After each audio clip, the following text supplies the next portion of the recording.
Welcome to the Khatam al-Quran Majlis of MS Voice. أعوذ بالله من الشيطان الرجيم. بسم الله الرحمن الرحيم. ولئن أرسلنا ريحا فرأوه مصفرا لظلوا من بعده يكفرون فإنك لا تسمع الموتى ولا تسمع الصم الدعاء إذا ولوا مدبرين وما أنت بهاد العمي عن ضلالتهم إن تسمع إلا من يؤمن بآياتنا فهم مسلمون. الله الذي خلقكم من ضعف ثم جعل من بعد ضعف قوة ثم جعل من بعد ضعف قوة ثم جعل من بعد قوة ضعفا وشيبة يخلق ما يشاء وهو العليم القدير. ويوم تقوم الساعة يقسم المجرمون ما لبثوا غير ساعة كذلك كانوا يؤفكون.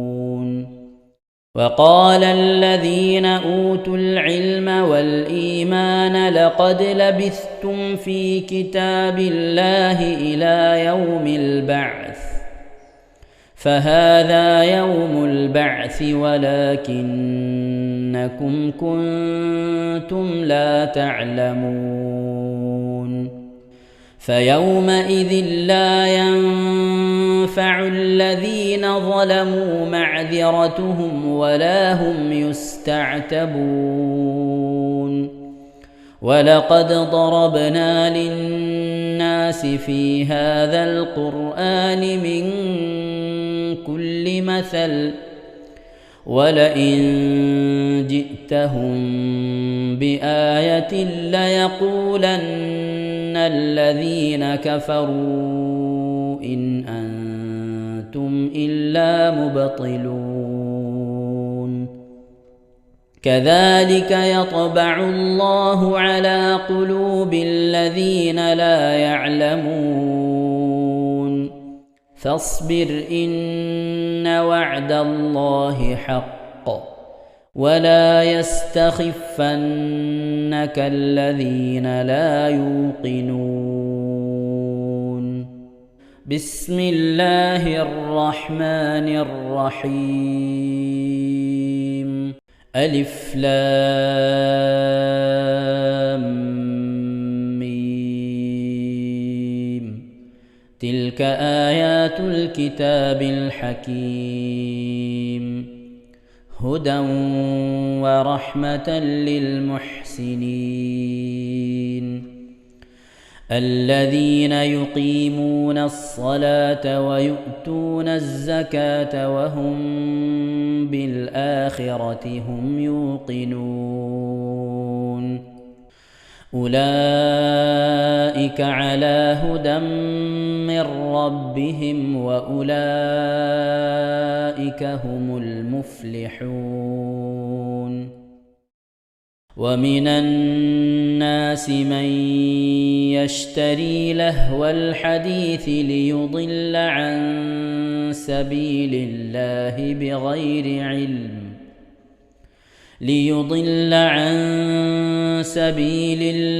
بغير علم ويتخذها هزوا أولئك لهم عذاب مهين.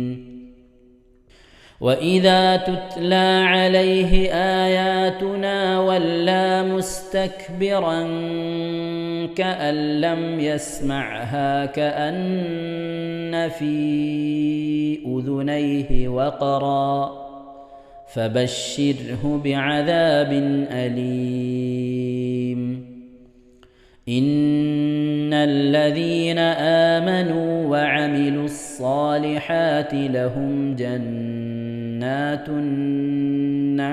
النعيم خالدين فيها وعد الله حقا وهو العزيز الحكيم خلق السماوات بغير عمد ترونها وألقى في الأرض رواسي أن تميد بكم وبث فيها من كل دابة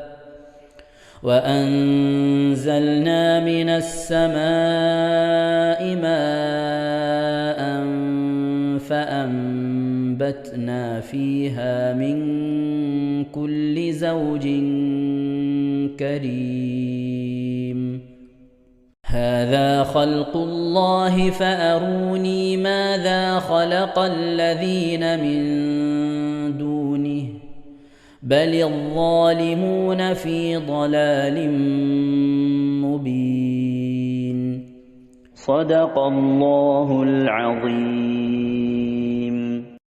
إن شاء الله പ്രിയമുള്ള മുഅ്മിനീങ്ങളെ ഇനി നമുക്ക് അൽ കഹ്ഫ് സൂറത്ത് പാരായണം ചെയ്യാം.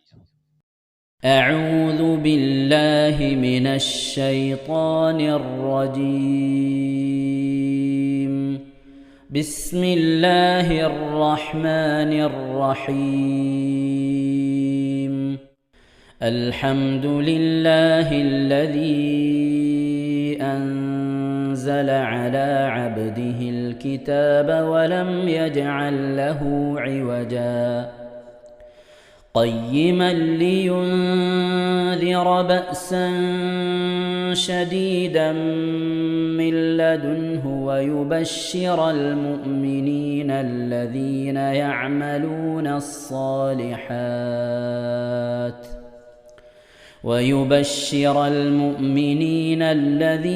يعملون الصالحات أن لهم أجرا حسنا ماكثين فيه أبدا وينذر الذين قالوا اتخذ الله ولدا ما لهم به من علم ولا لآبائهم كبرت كلمة تخرج من أفواههم إن يقولون إلا كذبا فلعلك باخع نفسك على آثارهم إن لم يؤمنوا بهذا الحديث أسفا إنا جعلنا ما على الأرض زينة لها لنبلوهم أيهم أحسن عملا وإنا لجاعلون ما عليها صعيدا جرزا أم حسبت أن أصحاب الكهف والرقيم كانوا من آياتنا عجبا إذ أوى الفتية إلى الكهف فقالوا ربنا آتنا من لدنك رحمة وهيئ لنا من أمرنا رشدا فضربنا على آذانهم في الكهف سنين عددا ثم بعثناهم لنعلم أي الحزبين أحصى لما لبثوا أمدا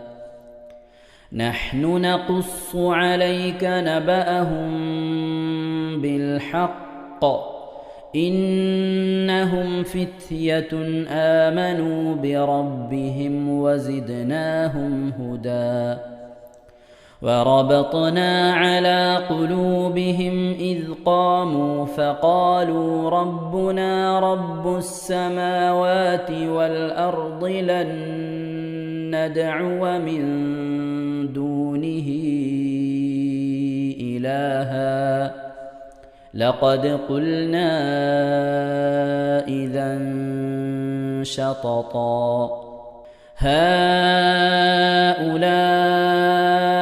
قومنا اتخذوا من دونه آلهة لولا يأتون عليهم بسلطان بين فمن أظلم ممن افترى على الله كذبا وإذ اعتزلتموهم وما يعبدون إلا الله فأووا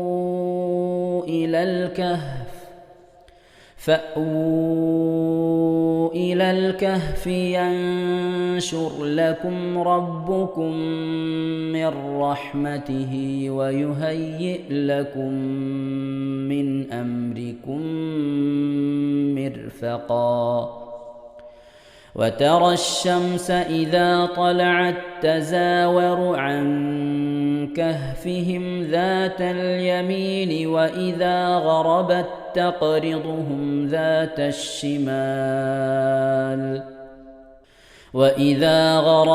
تقرضهم ذات الشمال وهم في فجوة منه ذلك من آيات الله من يهد الله فهو المهتد ومن يضلل فلن تجد له وليا مرشدا وتحسبهم أيقاظا وهم رقود ونقلبهم ذات اليمين وذات الشمال وكلبهم باسط ذراعيه بالوصيد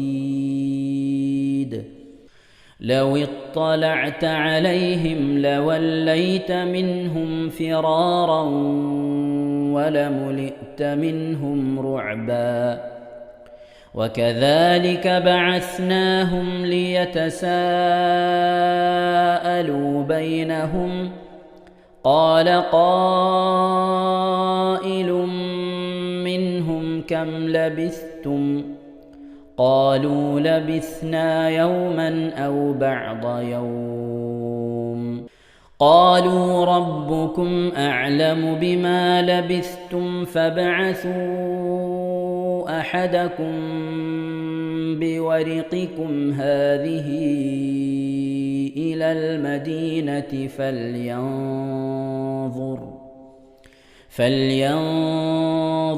أيها أزكى طعاما فليأتكم برزق منه وليتلطف ولا يشعرن بكم أحدا إنهم إن يظهروا عليكم يرجموكم أو يعيدوكم في ملتهم ولن تفلحوا إذن أبدا وكذلك أعثرنا عليهم ليعلموا أن وعد الله حق وأن الساعة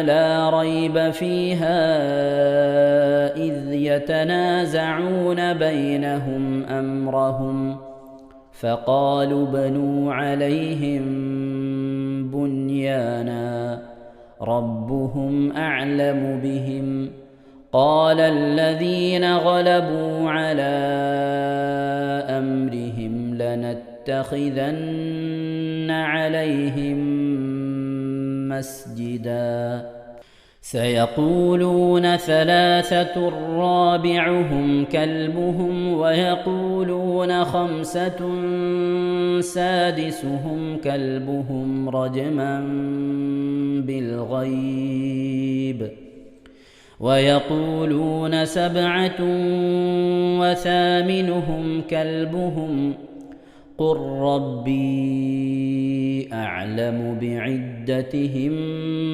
ما يعلمهم إلا قليل فلا تمار فيهم إلا مراء ظاهرا ولا تستفت فيهم منهم أحدا ولا تقولن لشيء إني فاعل ذلك غدا إلا أن يشاء الله واذكر ربك إذا نسيت وقل عسى أن يهديني ربي لأقرب من هذا رشدا ولبثوا في كهفهم 300 سنين وازدادوا 9 قل الله أعلم بما لبثوا له غيب السماوات والأرض أبصر به وأسمع ما لهم من دونه من ولي ولا يشرك في حكمه أحدا واتل ما أوحي إليك من كتاب ربك لا مبدل لكلماته ولن تجد من دونه ملتحدا واصبر نفسك مع الذين يدعون ربهم بالغداة والعشي يريدون وجهه ولا تعد عيناك عنهم تريد زينة الحياة الدنيا ولا تطع من أغفلنا قلبه عن ذكرنا واتبع هواه وكان أمره فرطا وقل الحق من ربكم فمن شاء فليؤمن ومن شاء فليكفر إنا أعتدنا للظالمين نارا أحاط بهم سرادقها وإن يستغيثوا يغاثوا بماء كالمهل يشوي الوجوه بئس الشراب وساءت مرتفقا إن الذين آمنوا وعملوا الصالحات إنا لا نضيع أجر من أحسن عملا أولئك لهم جنات عدن تجري من تحتهم الأنهار يحلون فيها من أساور من ذهب ويلبسون ثيابا خضرا من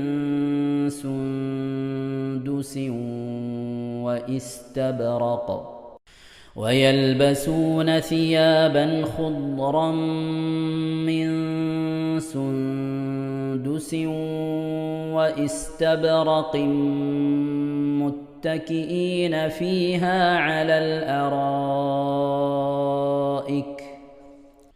نعم الثواب وحسنت مرتفقا واضرب لهم مثل الرجلين جعلنا لأحدهما جنتين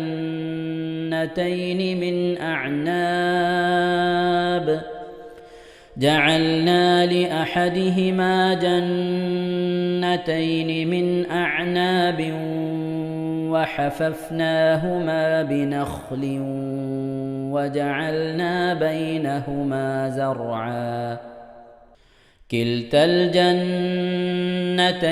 آتت أكلها ولم تظلم منه شيئا وفجرنا خلالهما نهرا وكان له ثمر فقال لصاحبه وهو يحاوره أنا أكثر منك مالا وأعز نفرا ودخل جنته وهو ظالم لنفسه قال ما أظن أن تبيد هذه أبدا وما أظن الساعة قائمة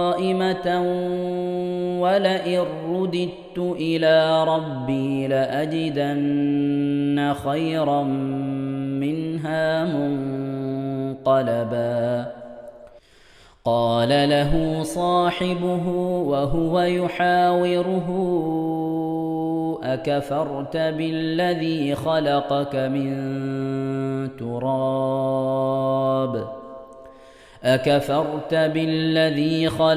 من تراب ثم من نطفة ثم سواك رجلا لكن هو الله ربي ولا أشرك بربي أحدا ولولا إذ دخلت جنتك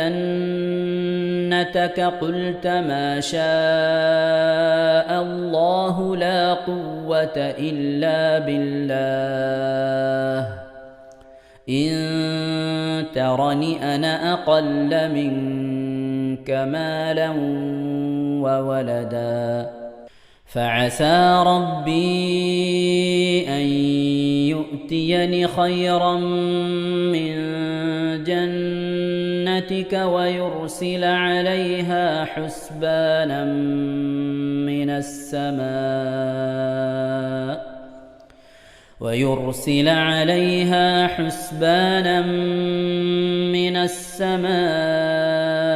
فتصبح صعيدا زلقا أو يصبح ماؤها غورا فلن تستطيع له طلبا وأحيط بثمره فأصبح يقلب كفيه على ما أنفق فيها وهي خاوية على عروشها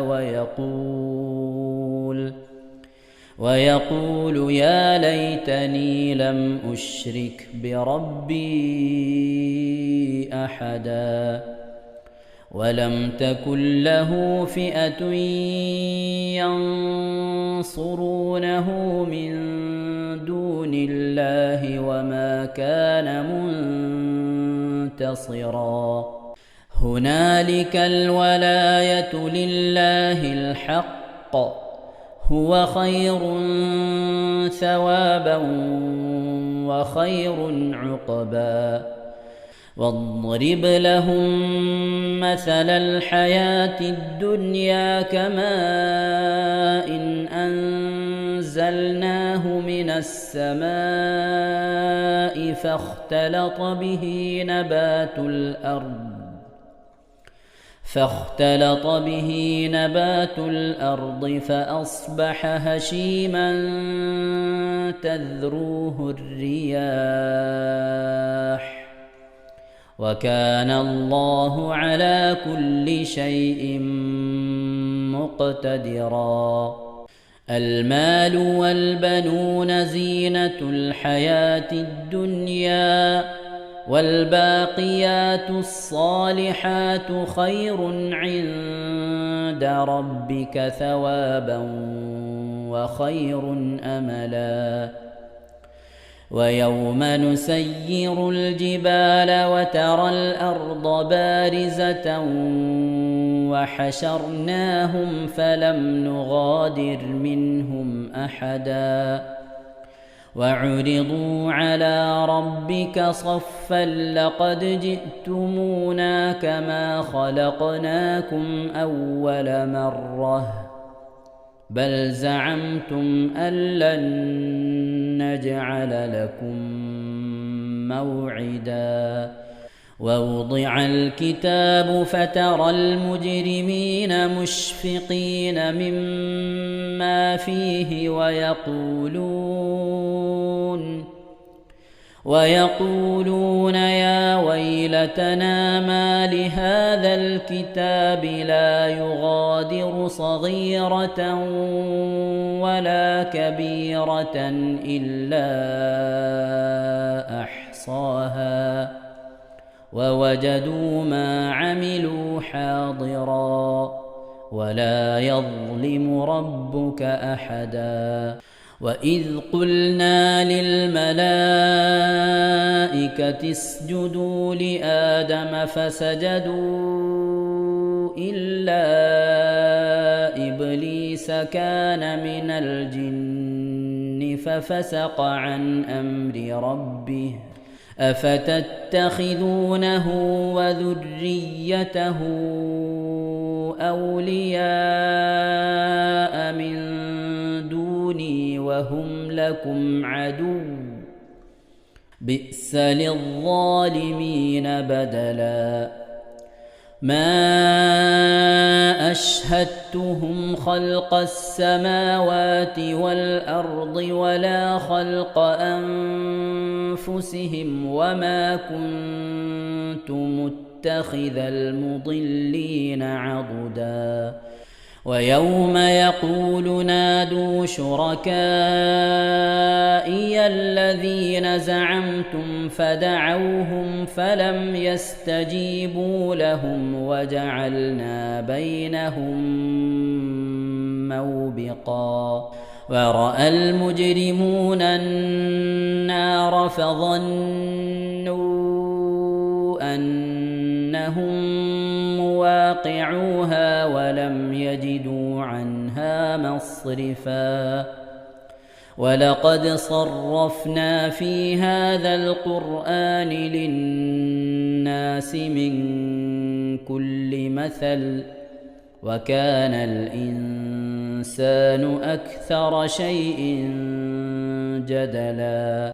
وما منع الناس أن يؤمنوا إذ جاءهم الهدى ويستغفروا ربهم إلا أن تأتيهم سنة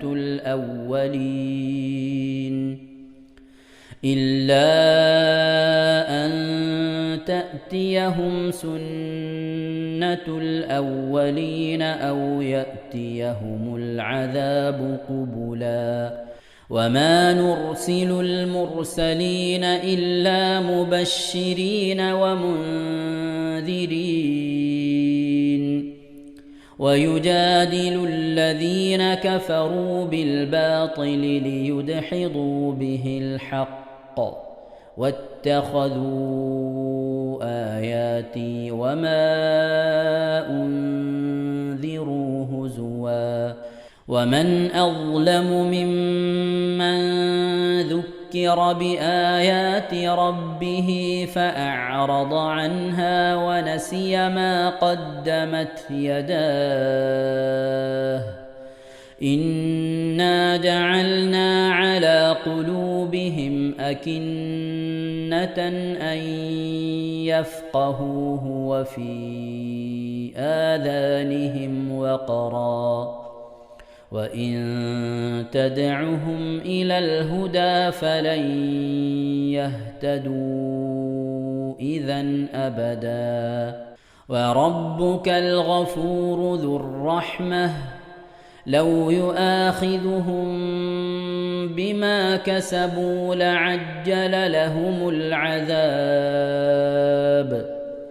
بل لهم موعد لن يجدوا من دونه موئلا وتلك القرى أهلكناهم لما ظلموا وجعلنا لمهلكهم موعدا وإذ قال موسى لفتاه لا أبرح حتى أبلغ مجمع البحرين أو أمضي حقبا فلما بلغا مجمع بينهما نسيا حوتهما فاتخذ سبيله في البحر سربا فلما جاوزا قال لفتاه آتنا غداءنا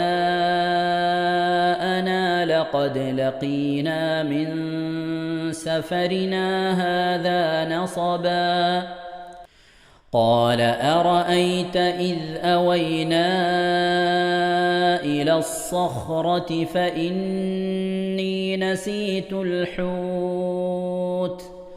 فإني نسيت الحوت وما أنسانيه إلا الشيطان أن أذكره واتخذ سبيله في البحر عجبا قال ذلك ما كنا نبغ فارتدا على آثارهما قصصا فوجدا عبدا من عبادنا آتيناه رحمة من عندنا وعلمناه من لدنا علما قال له موسى هل أتبعك على أن تعلمني مما علمت رشدا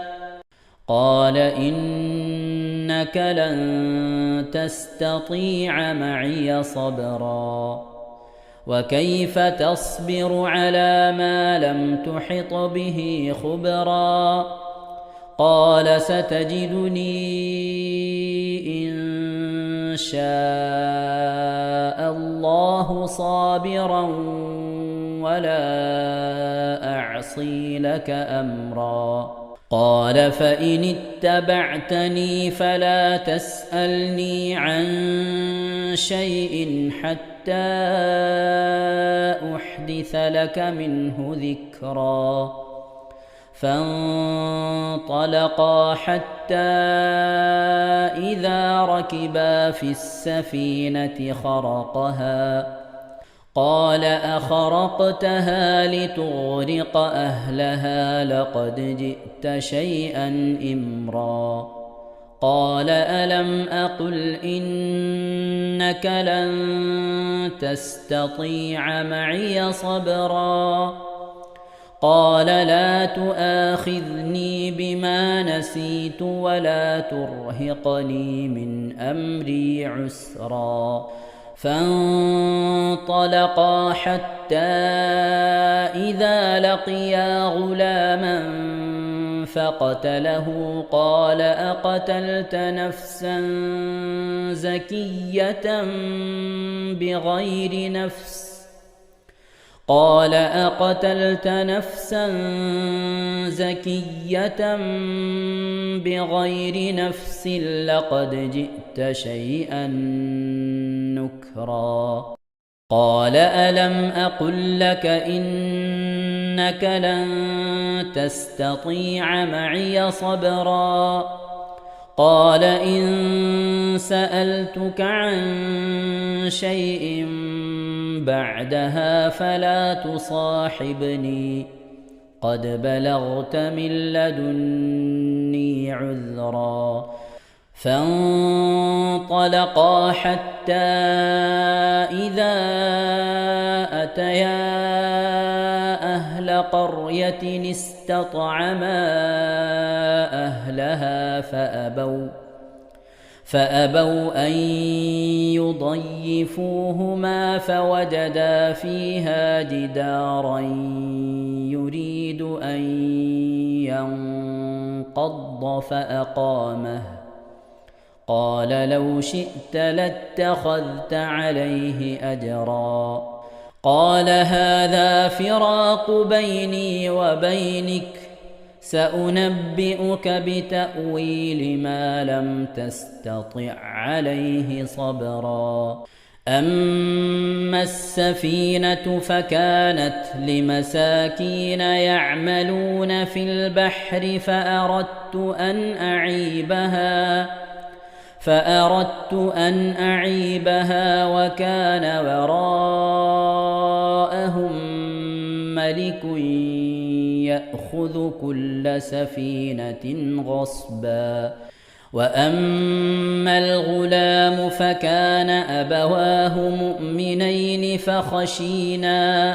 فخشينا أن يرهقهما طغيانا وكفرا فأردنا أن يبدلهما ربهما خيرا منه زكاة وأقرب رحما وأما الجدار فكان لغلامين يتيمين في المدينة وكان تحته كنز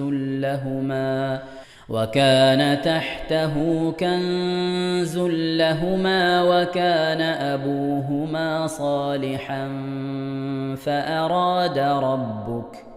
فأراد ربك أن يبلغا أشدهما ويستخرجا كنزهما رحمة من ربك وما فعلته عن أمري ذلك تأويل ما لم تسطع عليه صبرا ويسألونك عن ذي القرنين قل سأتلو عليكم منه ذكرا إنا مكنا له في الأرض وآتيناه من كل شيء سببا فأتبع سببا حتى إذا بلغ مغرب الشمس وجدها تغرب في عين حمئة ووجد عندها قوما قلنا يا ذا القرنين إما أن تعذب وإما أن تتخذ فيهم حسنا قال أما من ظلم فسوف نعذبه ثم يرد إلى ربه فيعذبه عذابا نكرا وأما من آمن وعمل صالحا فله جزاء الحسنى وسنقول له من أمرنا يسرا ثم أتبع سببا حتى إذا بلغ مطلع الشمس وجدها تطلع على قوم لم نجعل لهم من دونها سترا كذلك وقد أحطنا بما لديه خبرا ثم أتبع سببا حتى إذا بلغ بين السدين وجد من دونهما دونهما قوما لا يكادون يفقهون قولا قالوا يا ذا القرنين إن يأجوج ومأجوج مفسدون في الأرض فهل نجعل لك خرجا على أن تجعل بيننا وبينهم سدا قال ما مكني فيه ربي خير فأعينوني بقوة أجعل بينكم وبينهم ردما آتوني زبر الحديد حتى إذا ساوى بين الصدفين قال انفخوا حتى إذا جعله نارا قال آتوني أفرغ عليه قطرا فما استطاعوا أن يظهروه وما استطاعوا له نقبا قال هذا رحمة من ربي فإذا جاء وعد ربي جعله دكاء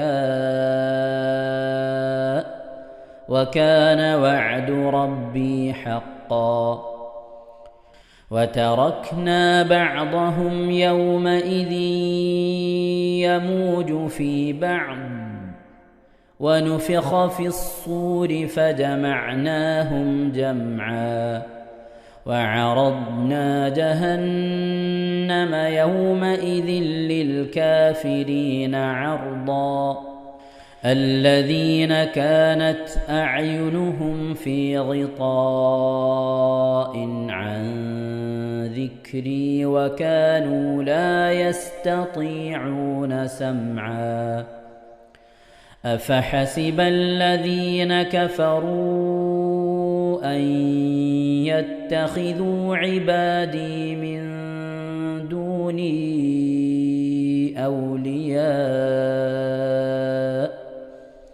إنا أعتدنا جهنم للكافرين نزلا قل هل ننبئكم بالأخسرين أعمالا الذين ضل سعيهم في الحياة الدنيا وهم يحسبون أنهم يحسنون صنعا أولئك الذين كفروا بآيات ربهم ولقائه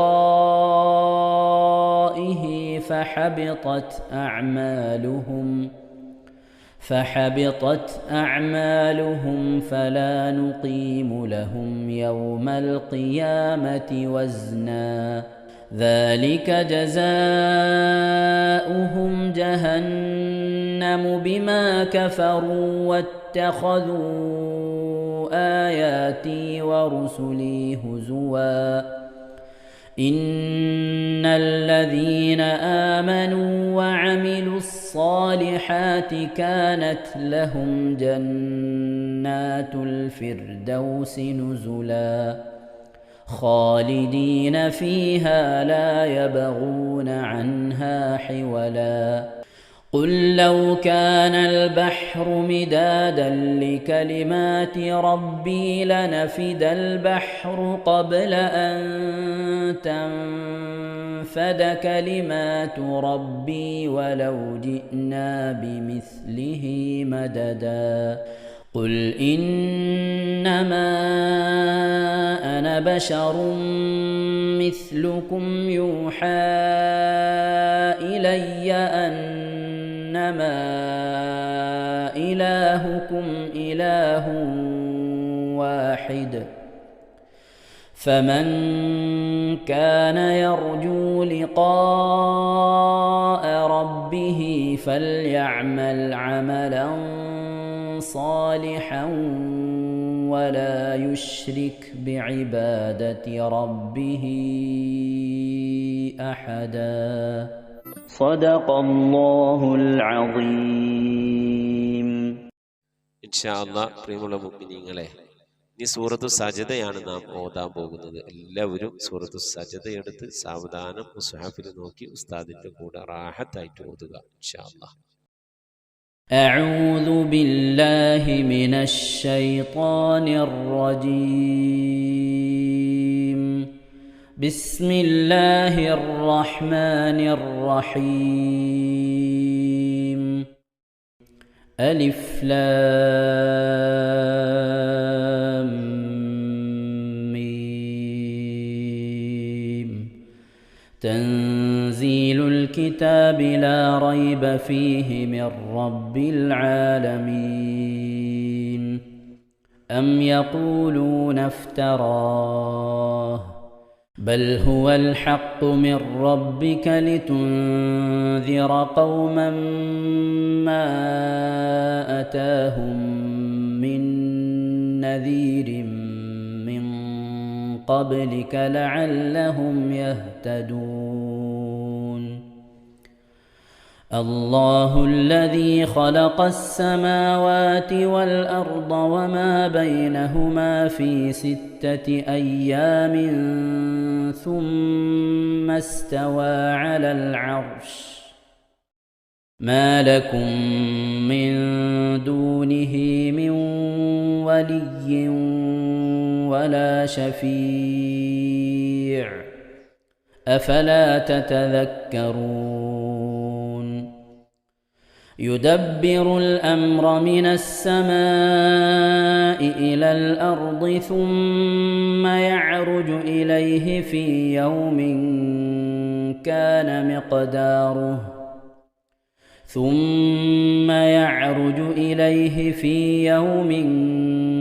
كان مقداره 1000 سنة مما تعدون. ذلك عالم الغيب والشهادة العزيز الرحيم. الذي أحسن كل شيء خلقه وبدأ خلق الإنسان من طين ثم جعل نسله من سلالة من ماء مهين ثم سواه ونفخ فيه من روحه وجعل لكم السمع والأبصار والأفئدة قليلا ما تشكرون.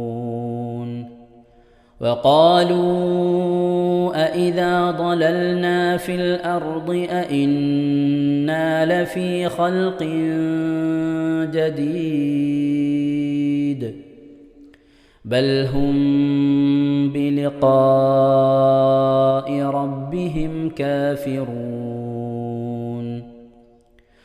قل يتوفاكم ملك الموت الذي وكل بكم ثم إلى ربكم ترجعون.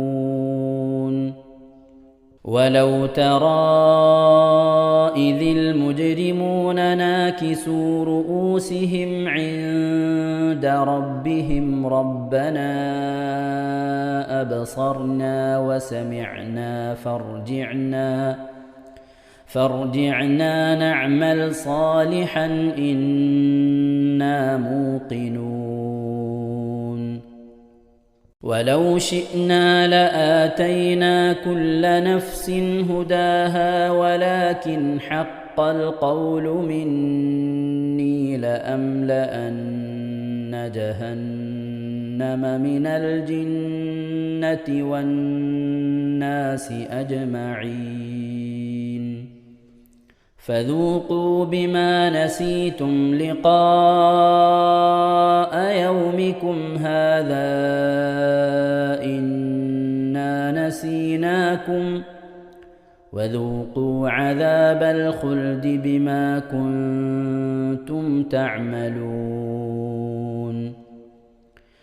إنما يؤمن بآياتنا الذين إذا ذكروا بها خروا سجدا وسبحوا بحمد ربهم وهم لا يستكبرون. ഇൻഷാ അല്ലാഹ് പ്രിയമുള്ള മുഅ്മിനീങ്ങളെ, ഇവിടെ തിലാവത്തിന്റെ സുജൂദ് ചെയ്യൽ സുന്നത്തുണ്ട്. ഞാൻ തിലാവത്തിന്റെ സുജൂദ് ചെയ്യുന്നു എന്ന് നിയ്യത്ത് ചെയ്ത് അല്ലാഹു അക്ബർ എന്ന് പറഞ്ഞ് കൈകെട്ടി നേരെ ഒരു സുജൂദിലേക്ക് പോവുക. സുജൂദിൽ സജ്ജദ വജ്ഹിയലില്ലദി ഖലഖഹു വഖദ്ദറഹു വശഖ്ഖ സമഅഹു വബസറഹു ബിഹൗലിഹി വഖുവ്വതിഹി ഫതബാറകല്ലാഹു അഹ്സനുൽ ഖാലിഖീൻ എന്നുള്ള ദിക്ർ ഒരു വട്ടം ചൊല്ലുക. അത് അറിയുന്നവർ അത് ചൊല്ലുക, അല്ലെങ്കിൽ സുബ്ഹാന റബ്ബിൽ അഅല വബിഹംദിഹി എന്ന് ചൊല്ലുക. അതിനുശേഷം അല്ലാഹു അക്ബർ എന്ന് പറഞ്ഞ് എഴുന്നേറ്റ് അത്തഹിയാത്തിനിരിക്കുന്നത് പോലെ ഇരുന്ന ശേഷം അസ്സലാമു അലൈക്കും വറഹ്മത്തുള്ളാഹ് എന്ന് വലഭാഗത്തേക്കും അസ്സലാമു അലൈക്കും വറഹ്മത്തുള്ളാഹ് എന്ന് പറഞ്ഞ് ഇടഭാഗത്തേക്കും സലാം ഇട്ടുക. ഇങ്ങനെയാണ് തിലാവത്തിന്റെ സുജൂദ് ചെയ്യേണ്ടത്. ഇൻഷാ അല്ലാഹ് എല്ലാവരും വീഡിയോ സ്റ്റോപ്പ് ചെയ്ത് തിലാവത്തിന്റെ സുജൂദ് ചെയ്ത ശേഷം ഇൻഷാ അല്ലാഹ് വീഡിയോ പ്ലേ ചെയ്ത് ഖുർആൻ ഓതുക. ബാക്കി تتجافى جنوبهم عن المضاجع يدعون ربهم خوفا وطمعا ومما رزقناهم ينفقون فلا تعلم نفس ما أخفي لهم من قرة أعين جزاء بما كانوا يعملون أفمن كان مؤمنا كمن كان فاسقا لا يستوون أما الذين آمنوا وعملوا الصالحات فلهم جنات المأوى نزلا بما كانوا يعملون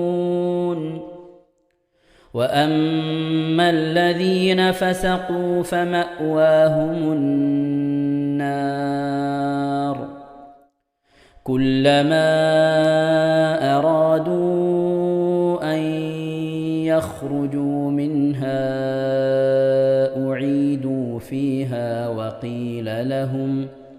وقيل لهم ذوقوا عذاب النار الذي كنتم به تكذبون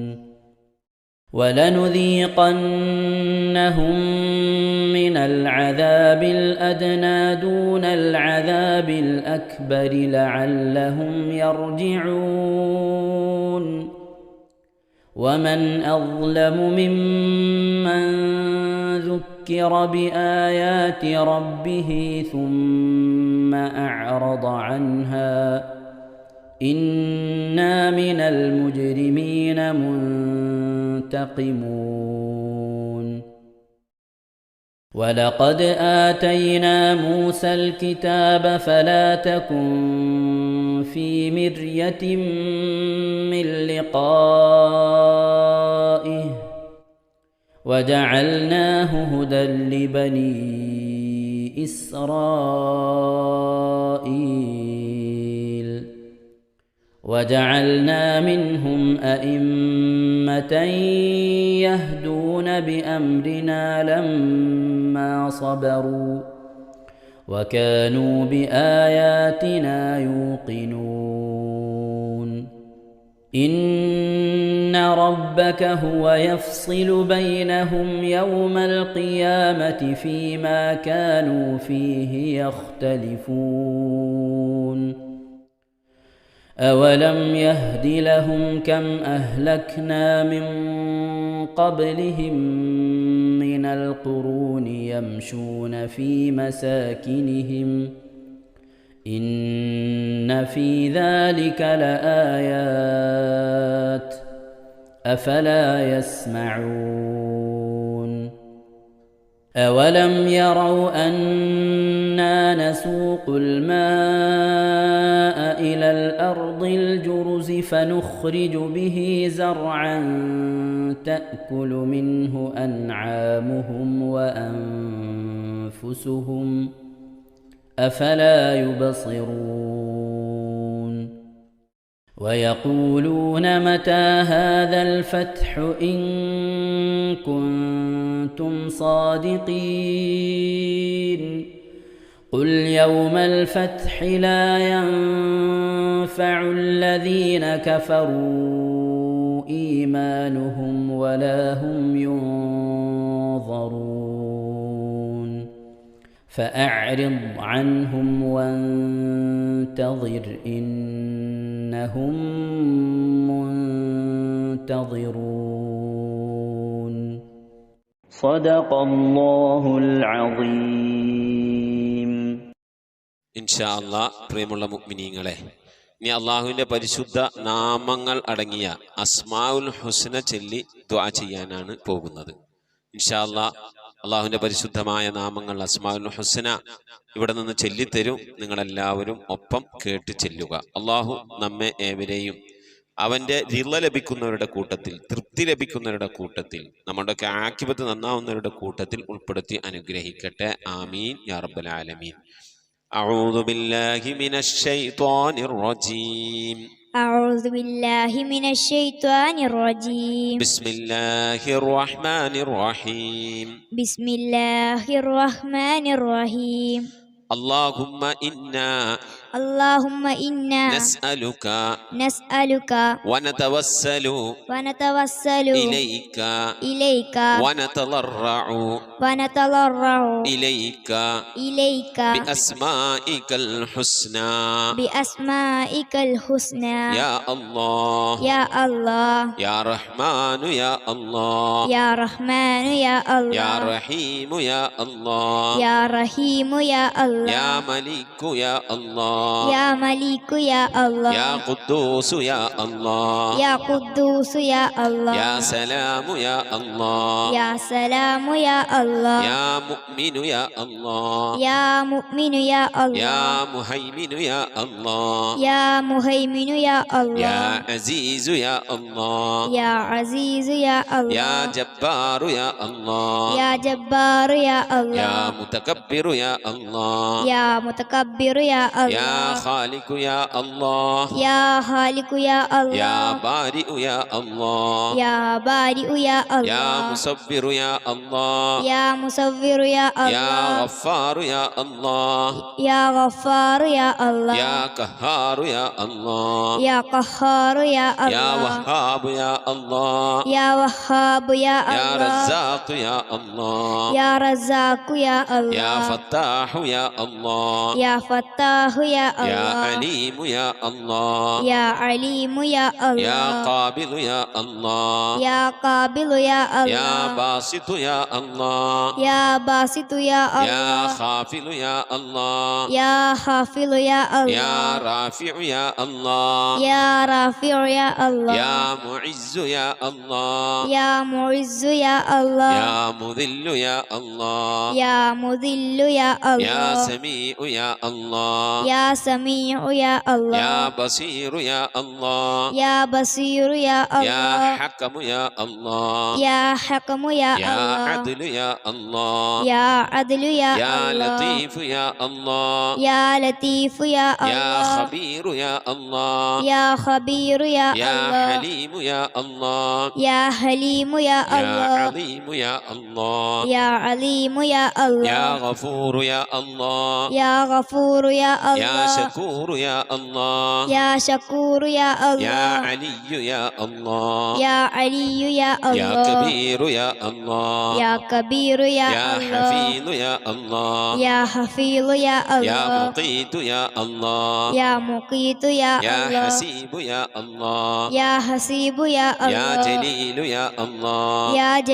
يا الله يا كريم يا الله يا رقيب يا الله رقيب يا الله مجيب يا الله يا مجيب يا الله واسع يا الله يا واسع يا الله حكيم يا الله يا حكيم يا الله ودود يا الله يا ودود يا الله مجيد يا الله يا مجيد يا الله باعث يا الله يا باعث يا الله شهيد يا الله يا شهيد يا الله حق يا الله يا حق يا الله وكيل يا الله يا وكيل يا الله قوي يا الله يا قوي يا الله متين يا الله يا متين يا الله ولي يا الله يا ولي يا الله حميد يا الله يا حميد يا الله محصي يا الله يا محصي يا الله مبدئ يا الله يا مبدئ يا الله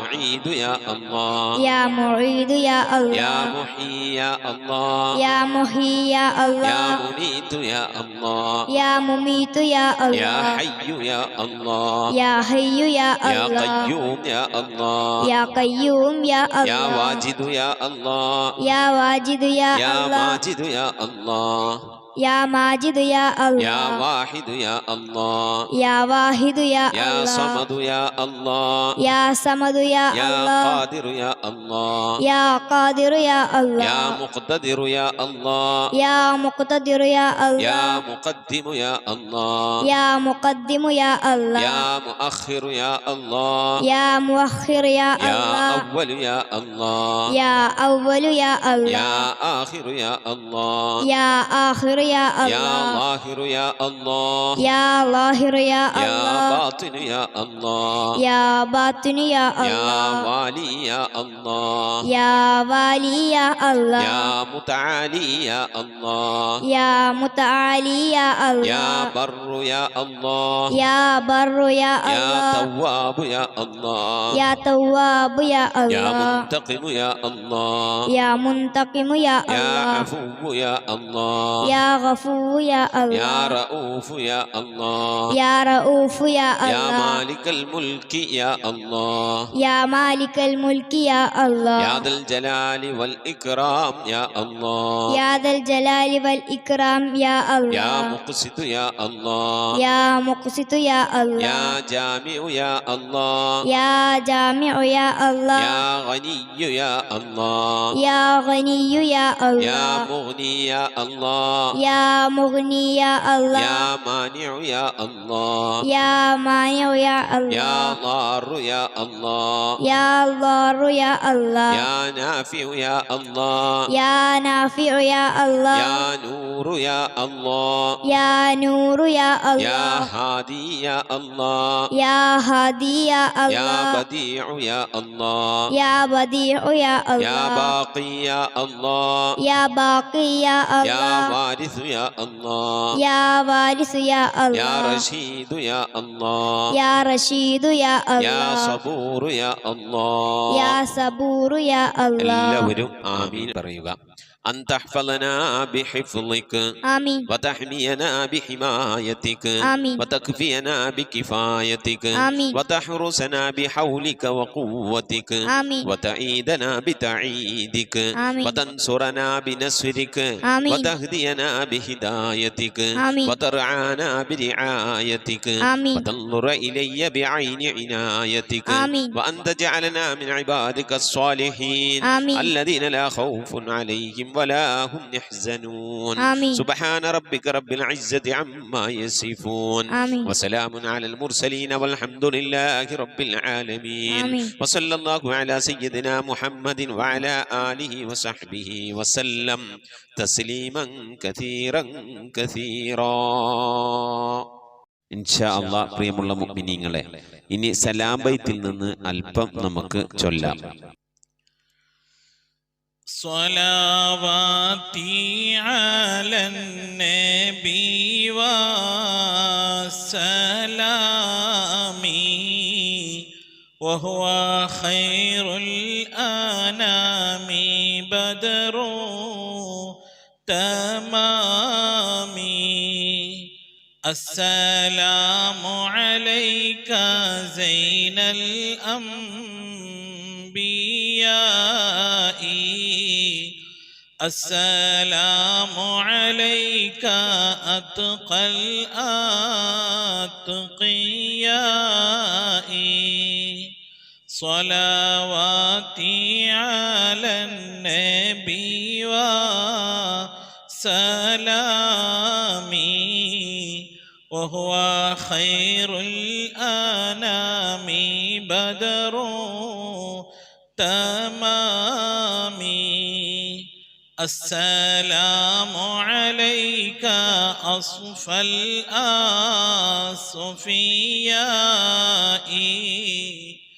السلام عليك أزكى الأزكياء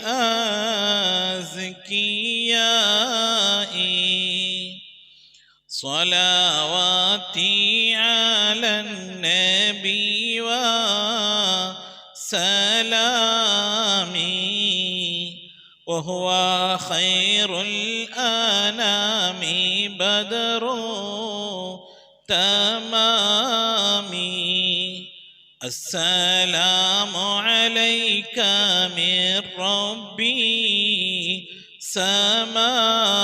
سمائي السلام عليك دام بلا انقضاء صلواتي على النبي وسلامي وهو خير الأنام بدر تمامي السلام عليك أحمد يا حبيبي السلام عليك طه يا طبيبي صلواتي على النبي والسلام وهو خير الأنام بدر التمام السلام عليك أحمد يا محمد السلام عليك طه يا ممجد صلواتي على النبي والسلام وهو خير الأنام بدر التمام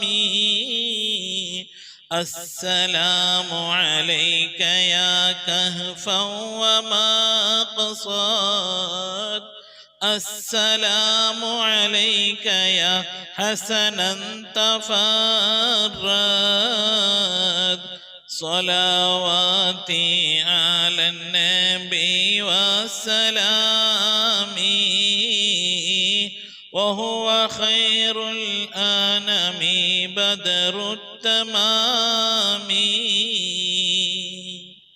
صلاة وتسليم وأزكى تحيتي على المصطفى صلوا عليه وسلموا